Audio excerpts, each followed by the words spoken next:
Welcome to the Salmon Runs YouTube. Enjoy the video. In this video, I will explain how to use JSON file in Power by only ways.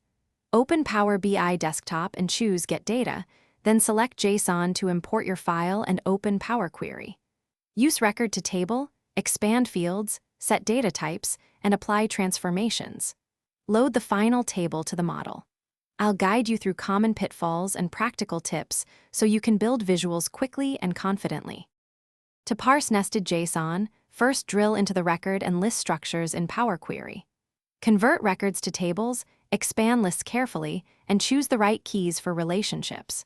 Rename columns, clean nulls, and set data types before loading. Use merge queries for related tables and create sensible keys for the model. I'll show efficient steps and shortcuts that reduce errors and keep your report responsive and fast. If you're finding this video helpful, please subscribe and like to support the channel. Quick recommendation: the Shark AI Ultra Robot Vacuum offers voice control, strong suction, and smart mapping to keep your workspace tidy while you work. It's a handy tool to free time for building reports. Enjoy cleaner floors and more focus. Check the description for the link and other deals. Thanks for the support. Now let's get back to the video. Optimize performance by reducing columns, aggregating data, and filtering rows before loading into Power BI.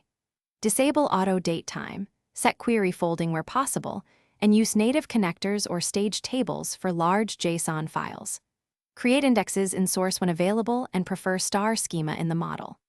Schedule refreshes mindful of gateway limits, and test incremental refresh to save time and resources during updates. Monitor refresh history to catch errors early and adjust settings as needed.